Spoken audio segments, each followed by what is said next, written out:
got this feeling inside my bones. It goes electric wavy when I turn it on. Off from my city, off from my home. We're flying up no ceiling when we in our zone. Hey everybody out there, it is Mrs. Stacy. I hope you guys are safe and healthy and doing okay. This is our second week of phase 2 of digital learning. So it is now Monday. I'm so glad you're here watching my video. I still miss you guys terribly. I hope everything's going well with you guys. Check in with me on Google Classroom if you haven't yet, just to update me on your family and yourself and how you're doing. We're doing okay here. Jordan's actually taking a nap upstairs right now, so I'm getting this filmed for you. Let's go ahead and get started. Just like we did last week, I'm going to go ahead and share my screen with you, and we're going to go over this week's assignment. All right, let's go.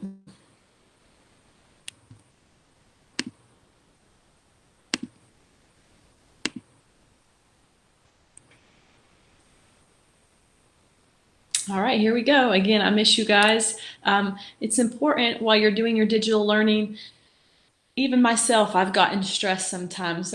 This is new to all of us. We're all going through the same thing together. We're all in the same boat together. So don't stress yourself out. If you have any questions, make sure that you come in and ask me. Again, the best way to do that's on Google Classroom. Okay, if you need a phone call from me or just a check-in, let me know that as well, and I will definitely give you a call. This week, you are going to be finalizing your I Survived assignment. That's going to be due, preferably try to get it done today on Monday, but you do have until Friday if you'd like to make sure everything's finalized by then. That's okay as well. We are going to review the checklist of what you should have on your I Survived assignment today. We're going to do a quick point of view review and talk about a few more things, and then we will be wrapping up. Okay, so last week you should have done your first 3 slides. You should have done your cover slide, your chapter 1, and your chapter 2 presentation slides on Google Slides. That, again, all of that is housed in the Google Classroom. Okay, this week you're going to be doing chapter 3 and chapter 4, and you're going to see, just like last week, the instructions are linked here. This is also going to be on Google Classroom as well. But keep in mind, here it is today. Here is chapter 3. Again, these questions are a guide for you, right? You do not have to answer every single question. And if you have other thoughts on your mind, maybe something really important happened to you today when you're writing, feel free to write about that as well. Again, this is your primary source. This is your own diary. The only exception that you need to make sure, though, is that you are having 7 sentences in each chapter. Mr. Braxton and I have been looking over your work, and we've noticed that some of you guys on your chapter slides, you're not having that 7-sentence minimum requirement, which means you won't be able to get full credit on the assignment. So make sure you have at least 7 sentences in each of your chapters. Okay, so chapter 3 will be on community. Chapter 4 will be on your feelings. You can look at some of the questions here. Chapter 3, what are some items that your family needs that may not be available to you right away? I'm running low on Lysol, kitchen Lysol to spray down. So anything that you're just still not able to find in the grocery store. What's your morale? That's kind of like, how have you been feeling? Are you excited? Are you now sad, confused? Maybe talk about your feelings and maybe what people that you're around, what are their feelings, your parents, your friends, your neighbors. And then chapter 4 is a lot about you and your feelings. Are you missing school? What are you hoping and praying for about the pandemic? Okay, so you'll be wrapping up chapter 3 and chapter 4. This is what I really want you to focus on your instructions document. When you open that up, this is on the page right here at the bottom. I can't stress enough, Mr. Braxton and I, we made this checklist for you. If you go through each piece on the checklist and make sure you have all of the components on that checklist, you're going to get full credit. So let's read over this together. I want to hear your voices out there reading with me. So the first thing you need to make sure that you have is a cover slide that includes your title and your name. If you don't have both of those pieces, your title and your name, you won't get full credit. Make sure you have 4 chapter slides. Make sure, look at the third one, you have 7 sentences on each of the chapter slides, and make sure it's a font that we can easily read, and it needs to be from size 14 to 18. I had a good question. Can we make our chapter headings a little bit bigger than size 18? That's absolutely fine, but your actual sentences that you're typing, don't make them any larger than size 18. Make sure you have detailed and descriptive sentences, right? We want to actually imagine that we're in your home right now and we can see everything that's going on in your home. So use a lot of imagery, use a lot of description in your sentences. Mr. Braxton has gone in almost every single, if not all, of your all's presentations and given you guys a lot of suggestions and comments about how to fix spelling, punctuation, capitalization, and any grammatical errors. So look at his comments that he's written on there for you. Okay, if you're also writing in first person point of view, remember you're the narrator, you're telling the story, so make sure you're using words like I, me, and my. And then the last one, which is super important, and we're going to talk about that in just a second, is this last one of making sure that you are physically going in and turning in your assignment. Okay, a lot of you guys may forget to do that, and if you don't physically turn in your assignment, we won't get it there. Okay, also your digital plans, it's seeming like it's not opening, but on that digital template you're doing your I Survived assignment, but don't forget you're also doing a 30-minute session of classworks, your language arts section, and then you also should be reading a book for 30 minutes. Don't forget to be AR testing as well if you finish an AR book, your own or one on my own. Okay, so there's the checklist again. We went over that already. Now this is Jack Corson's assignment on Google Classroom. All of yours look the exact same way as Jack's does. Okay, you're going to see the instructions, and you're also going to see your presentation. I'm going to show you Jack's Google Classroom in just a second. But when you go to the assignment, you'll see right there, look at my arrow, you have to submit turn in for us to see your final Google Doc. So do not forget to click turn in, and then we'll be able to go into your presentation slide and grade it. Okay, so I want to show you real quick. Okay, again, this is Jack's Google Classroom. Okay, so he is going to go into reading for Mrs. Stacy.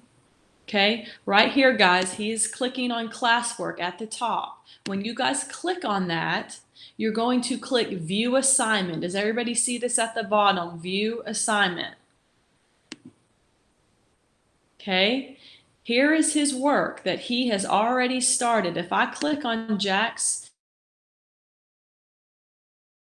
Google Classroom slides, look, he's got title, him as the author. Here are his chapter ones. Here's his chapter 1 slide. You can see Mr. Braxton left some comments there. And here is his chapter 2. When he finishes chapter 3 and 4 this week, he is going to go back to his Google Classroom and click turn in. I do want to note that some of you guys, when you guys get into your Google Classroom,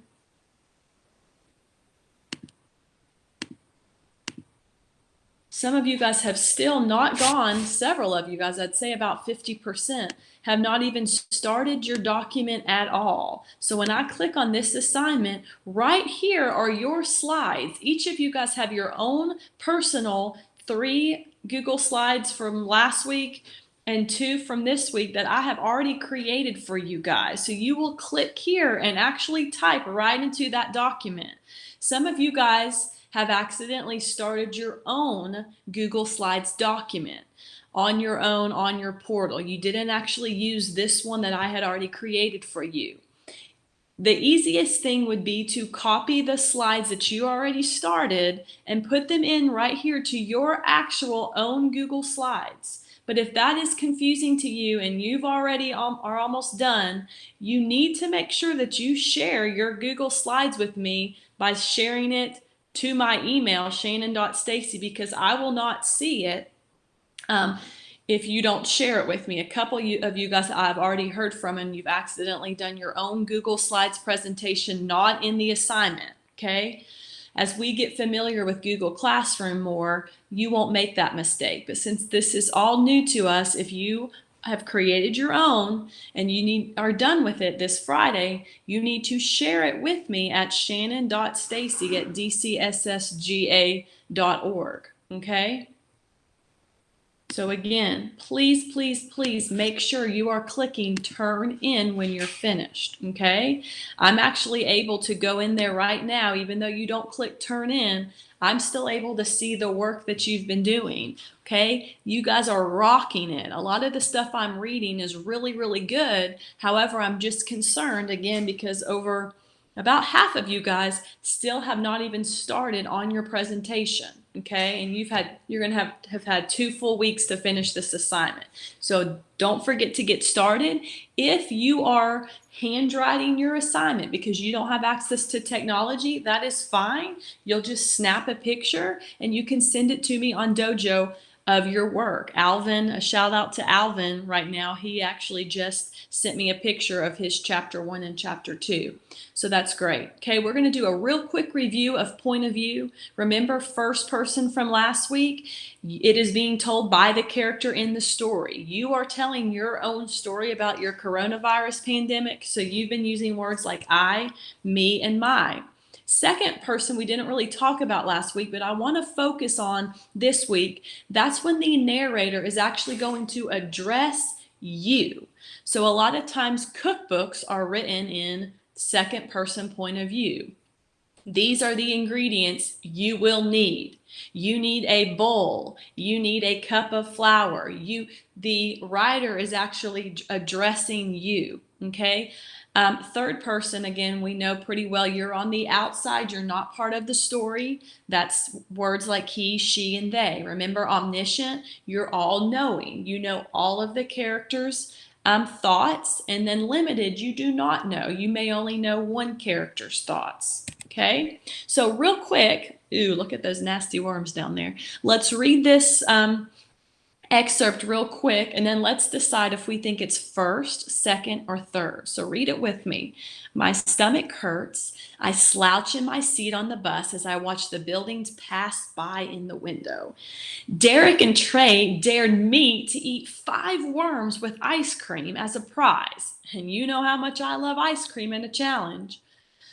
Oh, I can still feel them wiggling in my mouth when I think about it, even though it all happened over an hour ago. If this bus gets any bumpier, all those worms may be getting a one-way ticket back out onto the floor. All right, well, let's look at that one. First off, would any of you guys ever eat 5 worms? I don't know about me. When I see the words like I slouched in my seat, and they dared me to eat 5 worms, what point of view are you thinking this is? What do you think? Yeah, it's definitely first person point of view. The person in the story is telling it from their perspective. Very good. Okay, now let's look at this one. A loud crash comes from the room next door. You turn and look towards the sound. Immediately after the crash, the loud sound of footsteps echoes from the hallway. You begin to sweat as you slowly walk to the open door connecting to the hallway. The footsteps are headed directly towards you.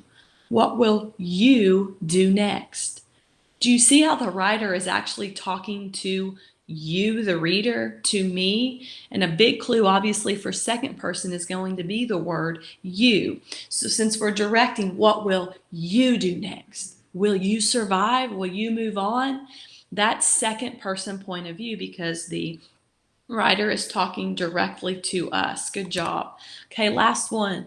Sylvia had always been a quiet student. She was the kind of kid in the class that would sit silently, dreading the teacher calling on her. On those rare occasions when she was called on, she would quietly whisper her answers.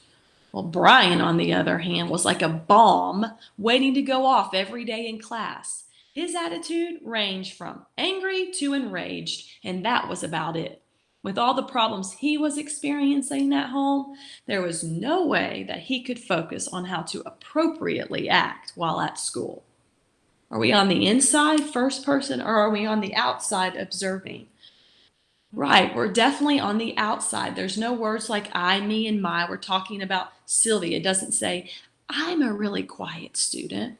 And what type of third person would this be? Is it limited? Do we only know about the thoughts of Sylvia? Or is it omniscient? Do we know about Bryant's, what's happening at him? Well, look, it says he has a really bad home life right now, and that's why he can't focus at school. And we also know about Sylvia and that she's really quiet and gets nervous when called on. So this would actually be third person omniscient, since we know the thoughts of both of them, okay? One more thing I want to hit on real quick before we leave is the difference between a sentence, a run-on, and a fragment. A lot of the work that we've seen, I wouldn't say a lot, but some of it, you guys are writing in incomplete sentences, which would be a sentence fragment, or you're using run-ons, where you keep writing and writing without punctuating at the end of one complete sentence.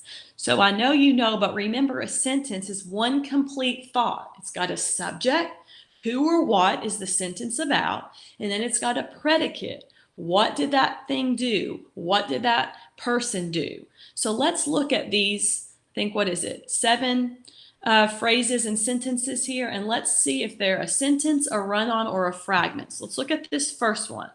The dog chased the 3 cats. Well, let's think. Does it have a subject? Who is the sentence about? The dog. What did the dog do? The dog chased the 3 cats. That is one complete sentence with a capital letter and a period. So this first one right here is punctuated correctly. Now let's look at this second one. With my parents. Well, what did you do with your parents? I went to the mall with my parents. I ate dinner tonight with my parents. Do you see how there's a lot of information lacking? There's actually not a subject or a predicate here. This is just a phrase. So this is incomplete. This is a fragment. Just because it has a capital letter and a period does not make it a sentence. So definitely would be incorrect if you wrote something like that. Now look at the third one. We bought the new chair at our favorite furniture store. Well, who's it about? We, the pronoun we. What did we do? We bought a chair at our favorite store. Again, that is one complete sentence, so that is written correctly. Look at the next one. She taught the lesson. She gave a test. Do you guys see anything wrong there? I sure do. This is called a run-on. You actually have 2 sentences there. Look at the beginning. Who is it about? She. What did she do? She taught a lesson. So you need a period there. Look at the next part. She gave a test. Who is it about? She. What did she do? She gave a test. This is a run-on, and a lot of times you guys and even adults write that way. So you would need a period after lesson, and you would need to capitalize the S in this she.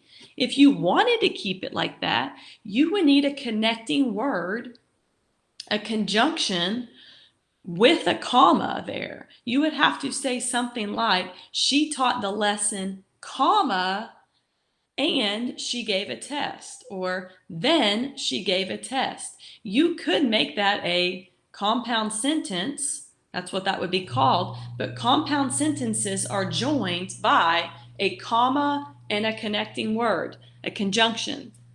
Okay, look at the next one. He wants to go to school. He wants to get a job.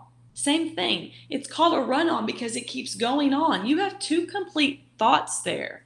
He wants to go to school. What's it about? Who is it about? He. What does he want to do? He wants to go to school. Second part, he wants to get a job.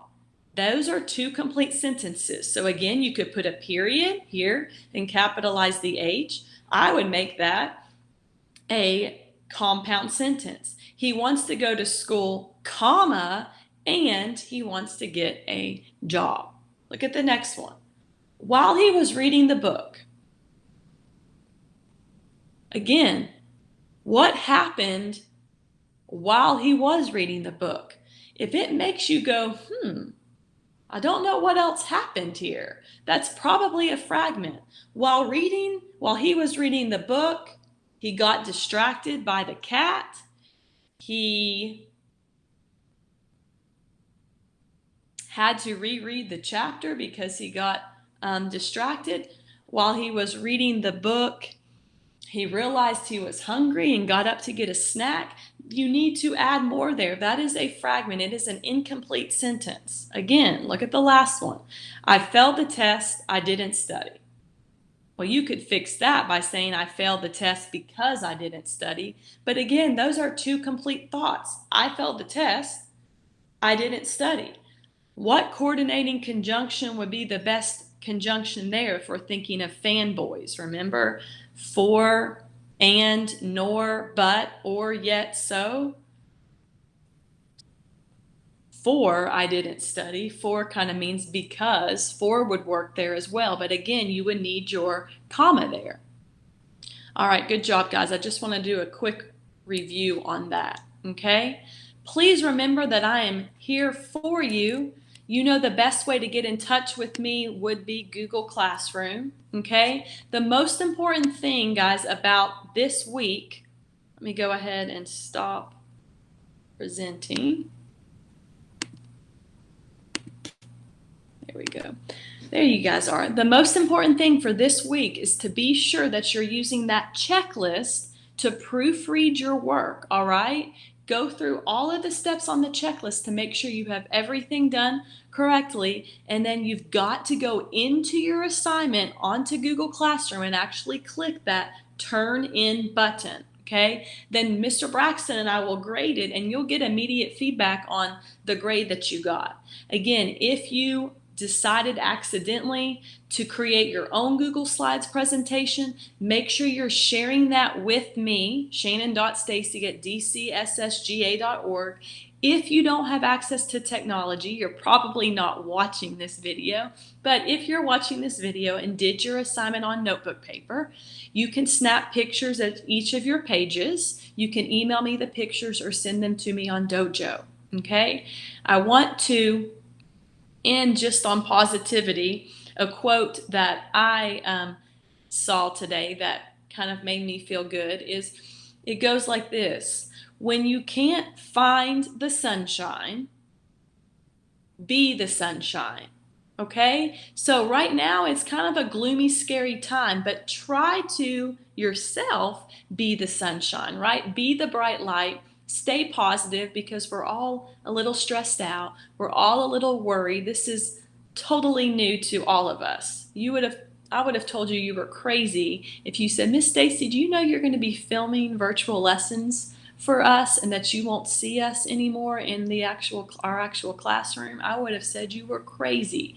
So we're all going through the same stressors together, okay? The most important thing is to keep your mind healthy, stay positive in your mind, and then everything else will all fall into place, okay? I miss you guys so much, and I will see you next time. So just dance, dance, dance. Ooh, it's something magical. It's in the air, it's in my blood, it's rushing on. I don't need no reason, don't need control. I fly so high, no ceiling.